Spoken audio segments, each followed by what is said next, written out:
Registeel has basically always been one of the topmost threats in Ultra League PvP, and it recently found some new power with Zap Cannon getting added to its move pool as a event type move. So if you don't already have a Zap Cannon Registeel, you'd have to trade for one or use an Elite TM.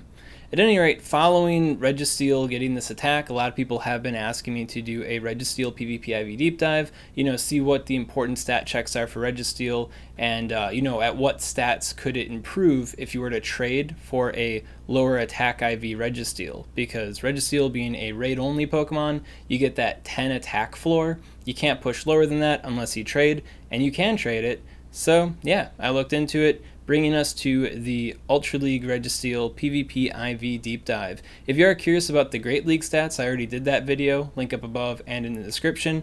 And if you want to get all this information in a text-based format, including the Great League information, so you don't have to keep referencing a video to get these numbers, I do have an article up on GamePress, link in the description, the Registeel PvP IV deep dive. In this video, I am going to be talking about the true stats of the Pokemon that are kind of like hidden from what you can actually see in the app. So if you're not too familiar with PvP IVs in this capacity, I recommend checking out my PvP IVs simplified video, link up above and in the description, to get your feet wet before you dive off into the deep end here. And to make things even more simple for you, I also have like PvP IV tables showing you what the specific IVs are for the stats that I talk about in this video, also linked in the description. It'll make a lot more sense, as I talk about them throughout the video here. So without further ado, let's get into Ultra League Registeel. So when it comes to a raid-only Registeel, a non-traded Registeel, the stat check that I recommend is trying to go for a 240.5 defense stat and a 165 HP stat.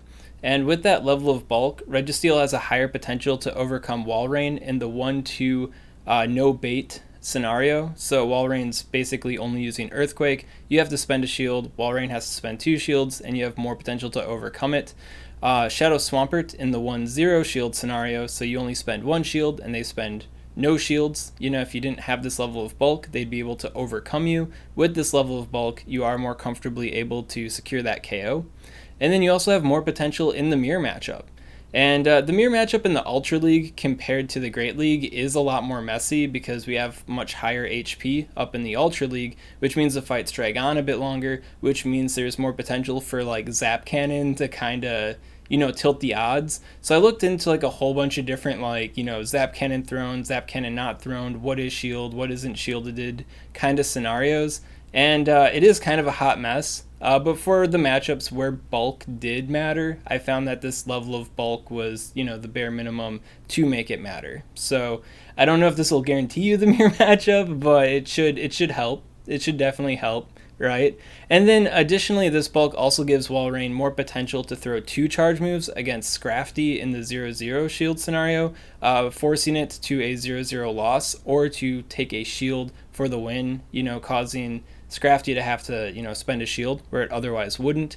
To pull this off, though, you have to throw Zap Cannon first, and that will decrease their attack stat. So even if they are power-up punching, you set them back enough where you are more often able to reach that secondary charge move to put some more pressure on them. Now, when it comes to this defense stat, it's not really based on any defense breakpoints. It's just kind of like a level of quality to make the HP, the 165 HP, make more sense or to make it more valid.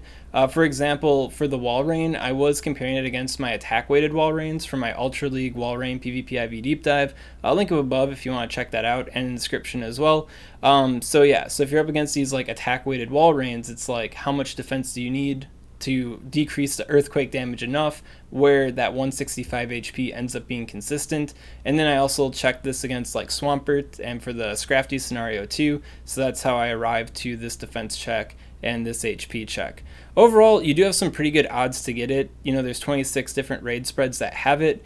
So it would take you about 6 to 18 raids to reasonably get this check, 6 being a 51% probability and 18 being a 90% probability. Now, while this Registeel is pretty good, I feel like the odds of getting a good trade IV are pretty high. In general, it should take you about like 8 to 30 trades. So I guess 30 is a lot, but 8 is a 51% probability, so it's already like a pretty good chance that you'll get it in just 8 trades. And given how expensive Registeel can be in the Ultra League because it's an XL Pokemon, I think that spending that extra dust and spending that time to get a trade IV for Registeel is pretty well worth it if you're really into the Ultra League. But like if you're not that into it, then going with whatever, just like raid only spread, that's perfectly acceptable. But if you care and if you are interested, or if you are going for like a traded Great League spread, well then it's good to keep your eyes out for these stat checks for any Ultra League ones that aren't functional for the Great League along the way, right? So what I'm looking at for the Ultra League Registeel trade IVs is to have at least a 244.4 defense stat and at least a 167 HP stat. Now this defense check and HP check are actually specific to overcoming the Best Buddy Galvantula in the 2-2 shield scenario, but these benefits also extend to the Charizard 1-1 shield scenario and the Walrein 1-1 shield scenario and the Escavalier 1-2 shield scenario. So you spend 1 shield and they end up spending 2 shields and you're still most likely able to overcome them, not considering like if you took prior damage or something like that. It is all a bit relative sometimes, right? But it potentiates these victories. And while it is a little bit less consistent, I think it is kind of worth highlighting too that this level of bulk could help you against Obstagoon as well. It's just kind of unlikely, but you could maybe flip Obstagoon in the 0-1 shield scenario. And then of course you do potentiate all the other matchups I talked about for the raid only Registeel because you've got more bulk than the raid only Registeel. So congratulations. Here I have a table showing the 318 IV spreads that meet the stat checks I talked about for traded IVs. I also have a similar table for the raid IVs as well. All of this linked in the description, of course, and also featured in the guide on GamePress. So you can see, if your IVs match what's going on in here. Personally, I think it is a bit easier to use like an app or something to just check the stats against the stats that I talk about in the video and in the guides.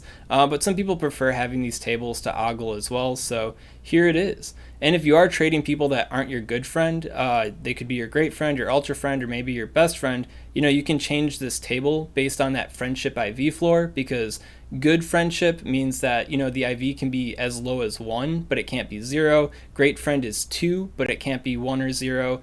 Ultra friend is that it can be 3, but it can't be 2, 1, or 0. So it kind of decreases the amount of IVs that there are, but it also decreases the cap as well. And I think the Ultra League Registeel is kind of friendly because this changing of IVs doesn't really alter the odds that much.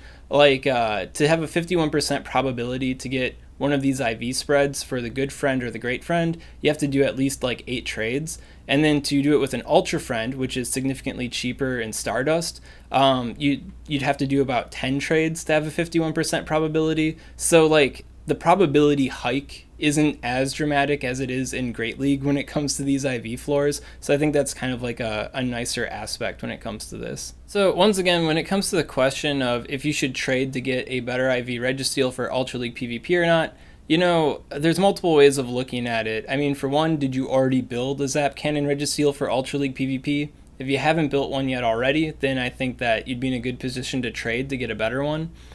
Do you have one built for the Great League, or do you want to trade for the Great League already? Well, chances are you're going to get an Ultra League one along the way, unless you get the Great League one immediately, right? So that's another thing to think about too. And you also have to consider how competitive you are in Ultra League PvP. Personally, I don't care a whole lot about open Ultra League PvP. If it's not a Great League, I'm not too interested in it, to be honest. So I probably wouldn't trade for an Ultra League one, but I would probably trade for a Great League one. And if I happen to get an Ultra League Registeel along the way, then I'd probably build that one. But if I already happen to have built an Ultra League Registeel, I probably wouldn't be building that second one unless it was crazy good or something. I don't know. But that's my personal take on it. At any rate, that's all I gotta say about Registeel's PvP IVs in the Ultra League. Once again, if you are curious about the Great League, I already did that video, and if you want to reference any of this material in a text-based format, I got that article on GamePress. If you got any questions on this content, of course, comment below, let me know what's up, and I'll be happy to help you out. And if you enjoyed this kind of content and you want to see more like it, well, make sure to subscribe to SwagTips. SwagTips. I'd also like to give a special shout out to these Patreon supporters. If you want to support Swagman on Patreon, link in the description. Like, there's so many good apples in the bunch, and then there's some bad apples too, and then you dump a bunch of the apples out. So you dump out some good ones, you dump out some bad ones. Let's say you got like a basket of like 20 apples, and they have different sizes, and you're looking for one that has a particular flavor, right? I'm not going to explain the probability talk. Probably explaining it's confusing me now.